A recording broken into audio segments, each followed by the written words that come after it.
ईमानदारी का इनाम। किसी गांव में श्यामू नाम का किसान रहता था। स्वभाव से वह बहुत ही अच्छा था। उसका एक खेत था जो बहुत छोटा था, जिस कारण उसके बड़े परिवार की गुजर बसर बहुत मुश्किल से हो पाती थी। श्यामू अपने खेत में बहुत मन लगाकर काम करता, लेकिन खेत छोटा होने के कारण काम कुछ ही घंटों में खत्म हो जाता था। उसके बाद वह खाली रहता था। काम के बाद का खाली समय श्यामू को बिताना भारी पड़ता था। इसीलिए उसने एक दिन सोचा कि क्यों न इस खाली समय में गांव के ही सेठ जी के खेत पर मजदूरी कर लिया जाए। इससे खाली समय भी कट जाएगा और घर में पैसे की कमी भी कुछ दूर हो जाएगी। गांव के सेठ जी बड़े भले इंसान थे। श्यामू जब उनसे काम मांगने गया तो सेठ जी ने कहा, तुम्हें मेरे खेत पर मजदूरी करने की जरूरत नहीं है। आज से मैं पूरे खेत की जिम्मेदारी तुमको देता हूँ।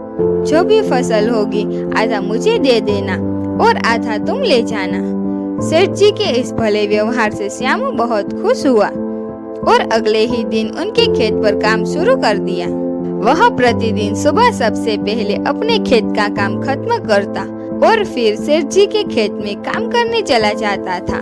एक दिन दोपहर को जब श्यामू सेठ जी के खेत में हल चला रहा था, उसी वक्त उसका पैर किसी सख्त चीज से टकराया। जब उसने मिट्टी हटाकर देखा तो वहाँ पर मिट्टी से बना एक छोटा मटका था, जिसके ऊपर लाल कपड़ा बंधा हुआ था।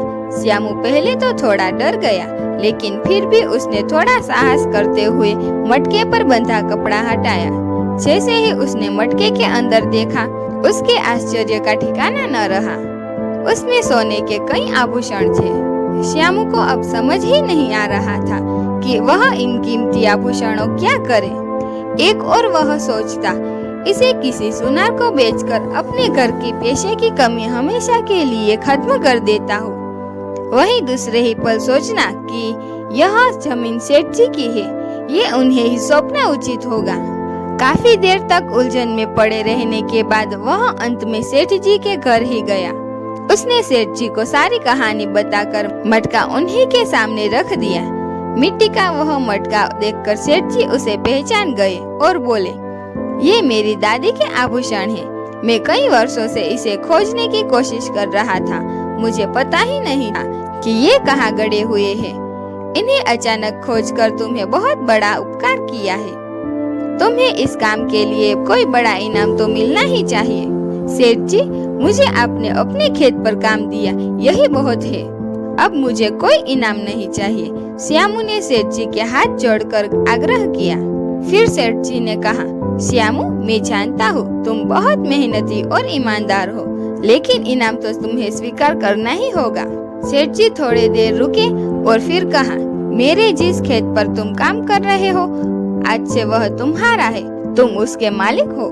सेठ जी के मुंह से यह बात सुनकर श्याम खुशी से झूम उठा। उसकी आंखों में खुशी के आंसू थे।